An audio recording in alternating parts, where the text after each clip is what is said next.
I must admit that I too, among hundreds of millions of educated people, was under the impression that the African slave trade was the sole responsibility of the Christian Europeans, the white race. That is, until I started exploring the subject in greater depth, and especially after reading an incredibly enlightening book called The Legacy of Arab Islam in Africa by John Alambila Azuma. My whole perspective and understanding has changed dramatically, and I would like you to tell us more about this subject. The success of Muhammadan Islam in deceiving, misinforming, deforming, and contorting both history and reality over a period of almost 1400 years has been astounding. That is, until now. The greatest tragedy about this particular subject is that most of the descendants of African slavery, the black people in the Americas, around the world, as well as among the African blacks, are totally ignorant of the actual facts. Before we lose the concentration of our listeners, I would like to make the following statement and then prove it. That the worst, most inhumane and most diabolical institution of the black African slave trade was initiated, refined, perpetrated, and implemented by the Mohammedan Arabs and later aided and abetted by the black converts to Mohammedan Islam. I predict that, as usual, the two subcultures, those of denial of facts and of political correctness, will attack us without once disproving a single statement and or conclusion that we make. Slavery was not created by the white races, because it has existed throughout human history and practiced by every tribe, culture, civilization, racial group, and religion.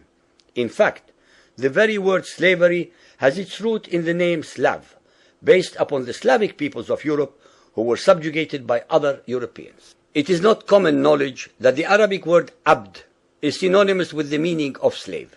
For example, Abdullah means literally the slave of Allah, and that in the language of the Arabs, all black peoples are called abid, plural, for slaves. While much has been written concerning the transatlantic slave trade, surprisingly little attention has been paid to the Islamic slave trade across the Sahara, the Red Sea, and the Indian Ocean. While the European involvement in the African transatlantic slave trade to the Americas lasted for just over 3 centuries, the Arab involvement in the African slave trade has lasted 14 centuries, and in some parts of the Mohammedan world is still continuing to this day. The birth of Mohammedan Islam and its conquests brought about the birth of institutionalized, systematized, and religiously sanctioned slave trade on a massive and global scale. In fact, the Quran allows the taking of slaves as booty or reward for wars of aggression against any and all unbelievers, most of the human population. This has led to an enormous number of so-called holy wars, jihad in Arabic.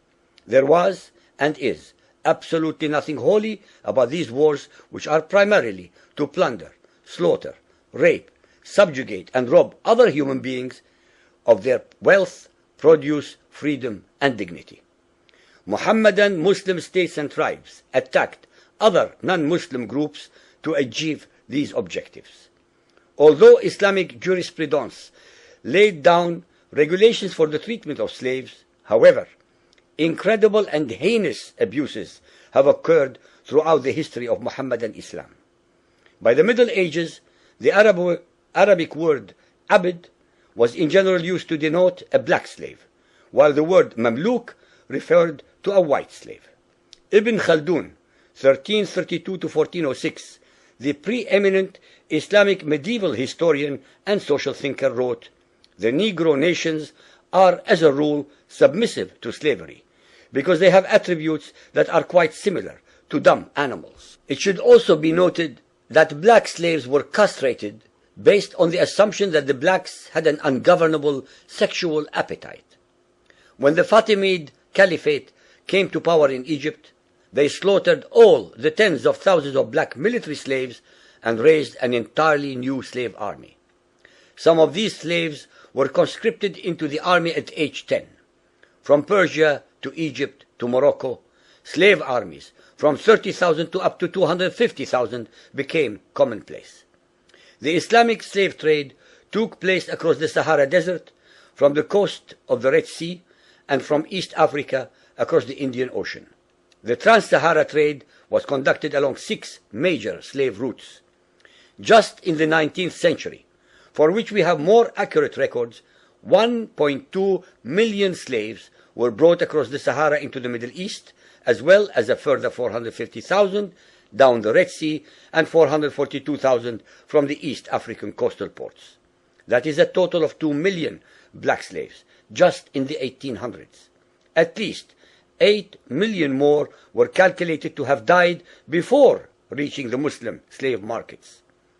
A comparison of the Islamic slave trade to the American slave trade reveals some extremely interesting contrasts. While 2 out of every 3 slaves shipped across the Atlantic were men, the proportions were reversed in the Islamic slave trade. 2 women for every man were enslaved by the Muslims. While the mortality rate of slaves being transported across the Atlantic was as high as 10%, the percentage of slaves dying in transit in the Trans-Sahara and East African slave market was a staggering 80 to 90%. While almost all the slaves shipped across the Atlantic were for agricultural work, most of the slaves destined for the Muslim Middle East were for sexual exploitation as concubines, in harems, and for military service. While many children were born to the slaves in the Americas, the millions of their descendants are citizens in Brazil and the United States today. Very few descendants of the slaves that ended up in the Middle East survived. While most slaves who went to the Americas could marry and have families, most of the male slaves destined for the Middle East were castrated, and most of the children born to the women were killed at birth. It is estimated that possibly as many as 11 million Africans were transported across the Atlantic, 95% of which went to South and Central America, mainly to Portuguese, Spanish, and French possessions. Only 5% of the slaves ended up in what we call the United States today. However, a minimum of 28 million Africans were enslaved in the Muslim Middle East. Since at least 80% of those captured by Muslim slave traders were calculated to have died before reaching the slave markets, it is believed that the death toll from 1400 years of Arab and Muslim slave raids into Africa could have been as high as 112 millions. When added to the number of those sold in the slave markets, the total number of African victims of the Trans-Saharan and East African slave trade could be significantly higher than 140 million people. What is obscene about this whole subject is the Muhammadan, Muslim, and Arab culture of denial regarding their complicity in the African slave trade, as well as the ignorance of black Muslims about the reality of their past and present conditions. The statistics and reports above are based upon the logbooks kept at the African slave ports, ship logs, travelers' reports, eyewitness accounts, etc. Ladies and gentlemen, the facts and reality of Muhammadan Islam's complicity in the slave trade and their inhuman depravity are infinitely more devastating, more staggering, and more incomprehensible than all the nightmare fictions in the world.